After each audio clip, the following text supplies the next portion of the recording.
وما أرسلناك إلا رحمة للعالمين.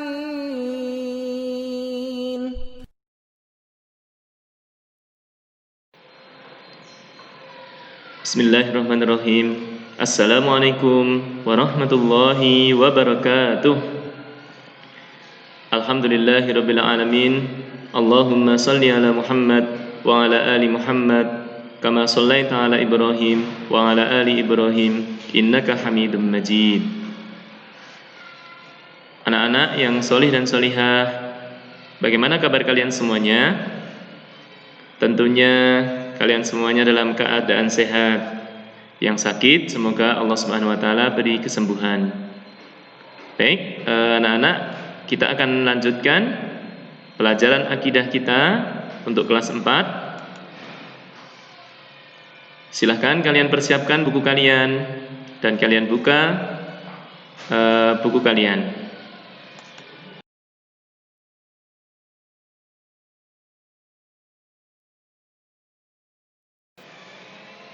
Anak-anak yang kami sayangi, pada video kali ini, pada pelajaran akidah, kita akan belajar tentang ibadah. Ya, insyaallah nanti kita akan membahas, memperjelas apa itu makna ibadah dan jenis-jenisnya.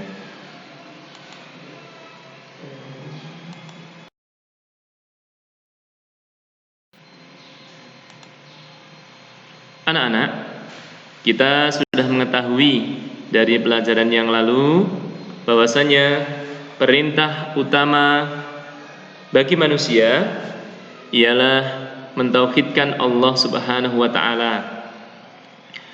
Disebut ibadah apabila ibadah kita disertai dengan tauhid. Jadi yang dimaksud dengan ibadah di sini adalah ibadah hanya kepada Allah Subhanahu wa taala saja.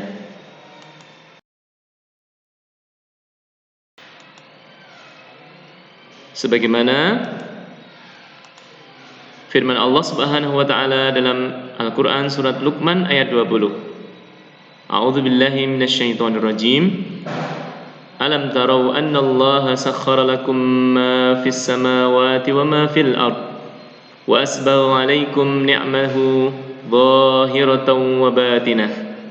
Allah Subhanahu wa taala berfirman yang artinya, tidakkah kalian memperhatikan bahwasanya Allah Subhanahu wa taala telah menundukkan untuk kalian apa yang ada di langit dan apa yang ada di bumi, serta menyempurnakan untuk kalian nikmat-Nya lahir dan batin.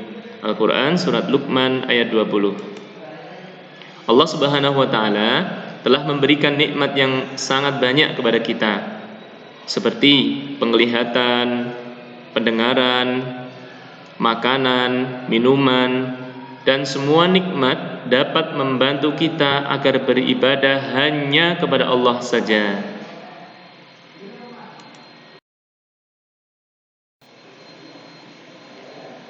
Lantas, apa yang dimaksud dengan ibadah?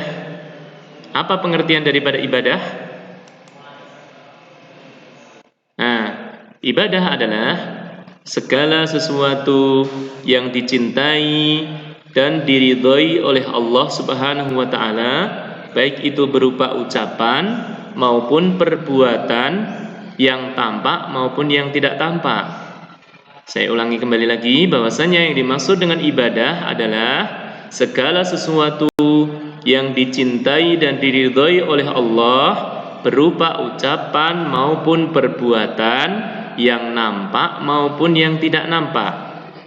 Itu adalah pengertian ibadah. Kalian ingat-ingat ya.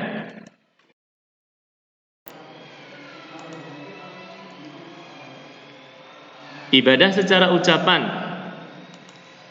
contohnya tasbih, subhanallah, kemudian kita membaca tahmid, alhamdulillah, dan juga ucapan-ucapan yang lain seperti berdoa kepada Allah.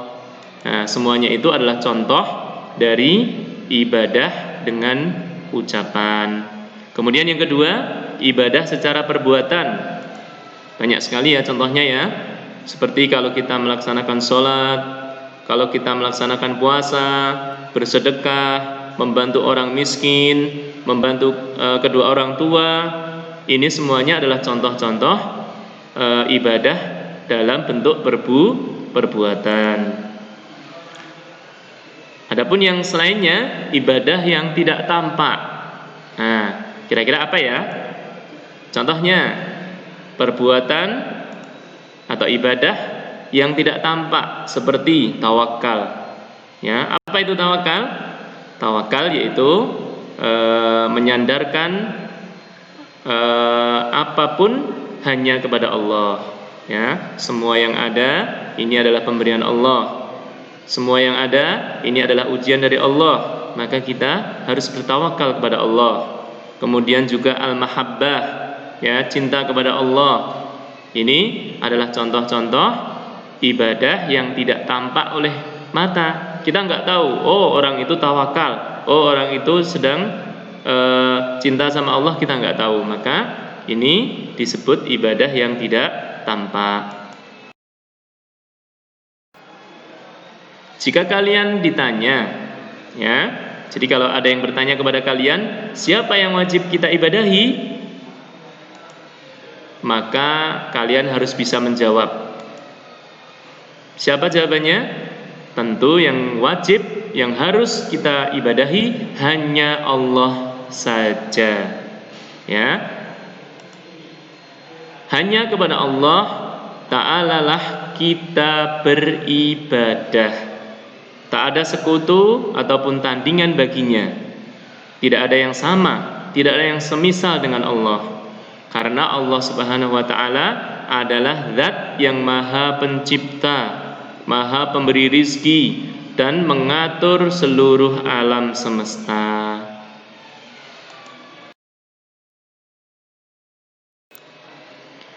Dalilnya bahwasanya hanya Allah saja yang berhak disembah.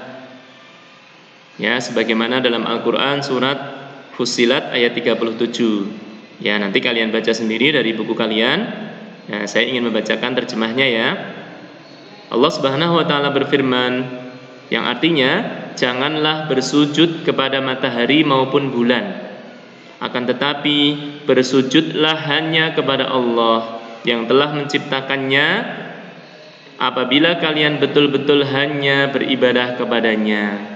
Ini perintah bahwasanya kita ketika kita beribadah kepada Allah, kita nggak boleh menyembah kepada selain Allah, nggak boleh sujud kepada selain Allah, nggak boleh meminta kepada selain Allah. Ya, kita harus hanya betul-betul menyembah kepada Allah saja, nggak boleh kepada yang lainnya. Maka wajib bagi manusia untuk beribadah hanya kepada Allah saja.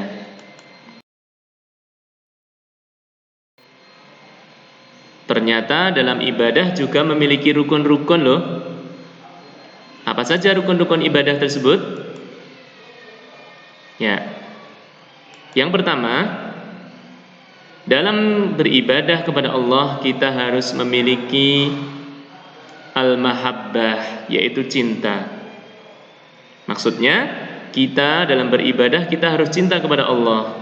Kita harus cinta kepada Allah Subhanahu wa ta'ala. Kemudian yang kedua, ada khauf atau al-khauf, yaitu rasa takut. Ya.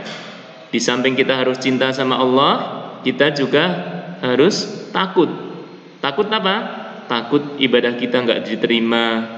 Takut kita terjerumus ke dalam api neraka, takut dari siksaan Allah. Adapun yang ketiga, kita juga harus memiliki ar-raja atau harapan, yaitu ketika kita sudah cinta kepada Allah dengan ibadah tersebut, kemudian kita takut ibadah tersebut tidak diterima dan juga takut dari siksa Allah, maka kita mengharap dengan ar-raja ini, kita mengharap apa yang kita harapkan? Yang kita harapkan adalah ridha Allah dan juga surganya. Nah, ketiga rukun ibadah ini harus ada ketika kita beribadah kepada Allah. Maka kita beribadah kepada Allah Subhanahu wa taala dalam keadaan mencintainya, mengharapkan pahala darinya, dan takut dari azabnya.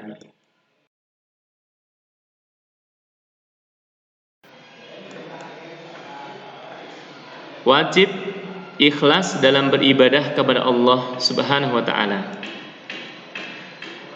Dalam beribadah kepada Allah, kita harus ikhlas. Sebagaimana firman Allah dalam surat Al-Bayyinah, tentunya kalian sudah hafal semua ya. Ya, kami akan membacakan terjemahnya saja.